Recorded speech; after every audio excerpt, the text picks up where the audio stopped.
Vous écoutez la story, issue de l'épisode S1102 du podcast Faut pas pousser les ISO, diffusé le jeudi 25 septembre 2025. La story vous est présentée cette semaine par Miss Numérique, le partenaire numéro 1 des créateurs d'images.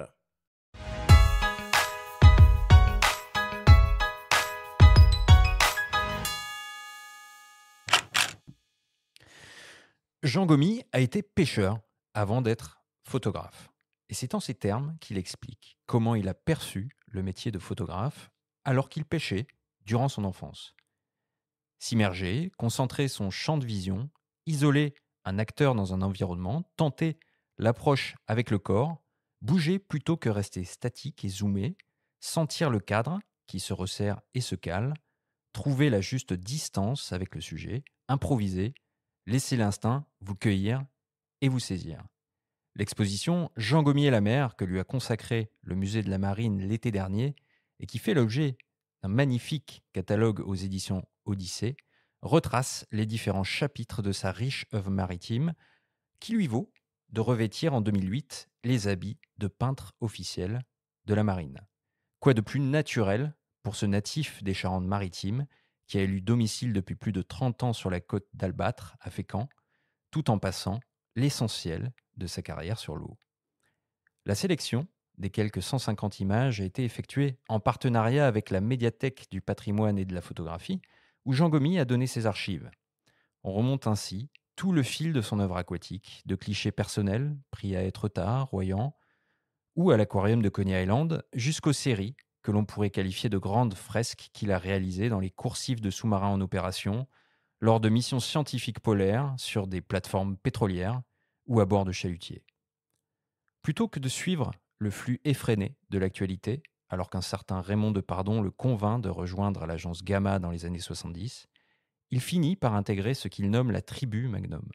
Il s'adonne à ce qu'il préfère, être auprès des gens et raconter des histoires en se calant sur le rythme des marées.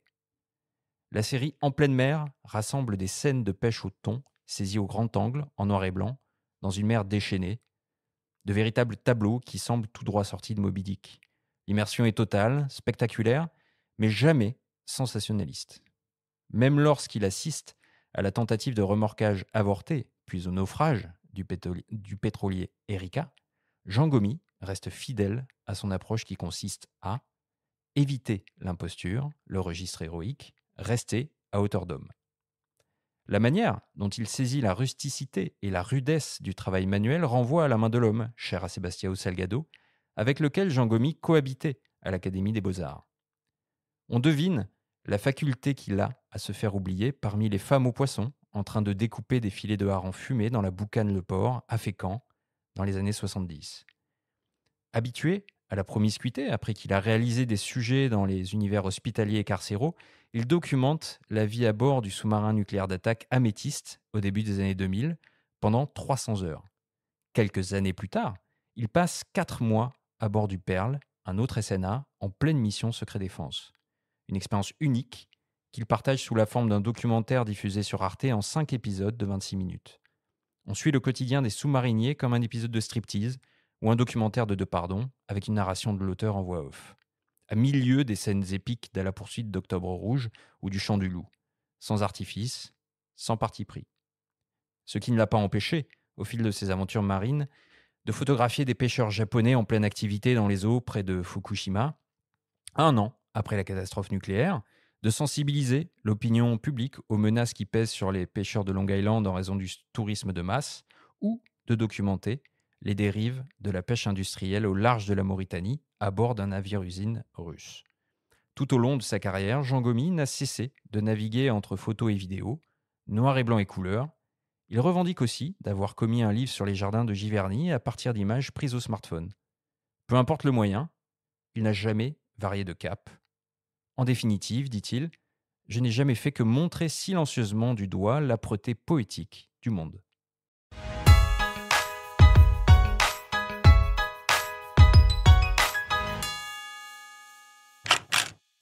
Alors, l'expo, elle est terminée depuis fin août, mais il y a un beau livre ou un catalogue à paraître.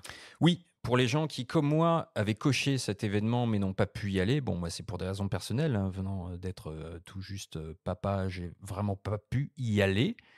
Mais comme tu le dis, session de rattrapage, oui, et superbe, oui, parce que le livre, donc c'est un catalogue, mais c'est avant tout un beau livre qui est publié aux éditions Odyssée et imprimé par Escourbiac en partenariat avec le MPP, hein, Médiathèque du patrimoine et de la photographie et le musée de la marine. Bah, l'ouvrage est absolument magnifique et j'ai quand même eu la sensation de pas passer à côté de l'événement, même si j'aurais préféré y aller. Patrick, je sais que toi, tu connais très bien le travail de Jean. Jean Gomy, donc peintre officiel de la marine. On avait reçu Evan Le Bourdet ici, qui est un autre peintre officiel de la marine. C'est une œuvre absolument dingue. Le livre, je pense, si tu l'as pas eu entre les mains, il te plairait. Il y a des très beaux papiers qui ont été utilisés. Il y en a 2. Donc c'est un Per Graphica pour les puristes et un Magno satin. Voilà, l'objet coûte 39 €, ça reste très abordable.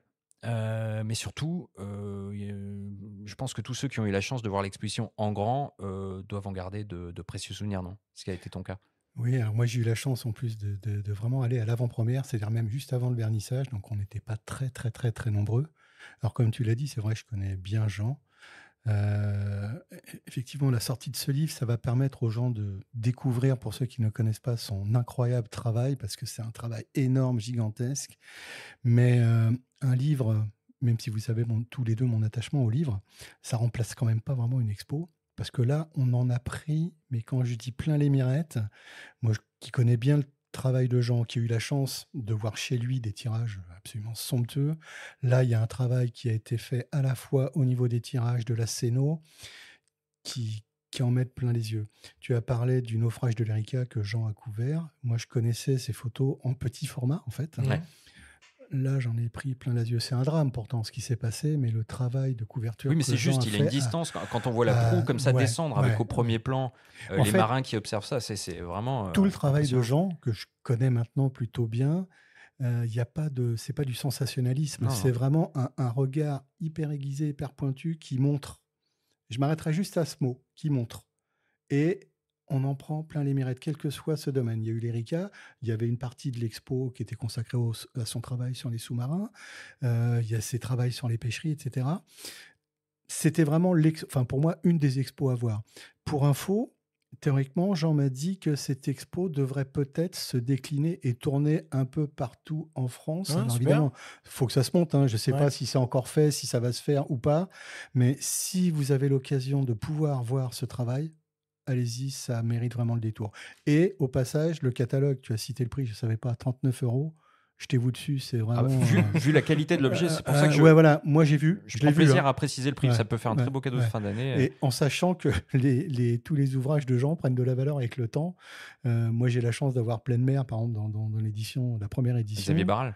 Ouais, Pleine Mer, moi, c'est un bouquin, c'est à la fois une leçon magistrale de photo, c'est une leçon magistrale de maquette, de mise en page, de choix de papier. Enfin, c'est une œuvre d'art en même temps, ce bouquin. Donc, oui, si vous pouvez acheter ce livre et surtout si vous pouvez voir l'expo de Jean, allez-y, courez. Puis un mot rapide, parce que clin d'œil à ce que tu fais aussi, toi, côté maritime, hein, puisque C'est un peu ce qui nous a célèbre liés. série, Coq-en-Stock, En fait, tu as exposé à Fécamp aussi. Alors, je reprépare du reste une nouvelle expo à Fécamp dans pas longtemps, pas encore vraiment de date.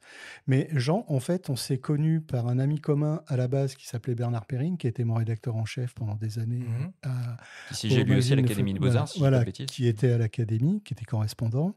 Et le hasard a fait qu'avec Jean, en fait, on s'est retrouvés à Fécamp via un ami commun qui est un commandant de remorqueur avec lequel je suis souvent à bord pour mon travail sur les coques. Et ça a fait notre véritable jointure et on est vraiment devenus très, très amis depuis maintenant assez longtemps. Et indépendamment que ça soit un photographe connu et de renom, moi, je suis à genoux devant son travail photographique. Comme beaucoup d'autres photographes, mais lui particulièrement. Bon. Merci Benjamin pour cette belle story cette semaine.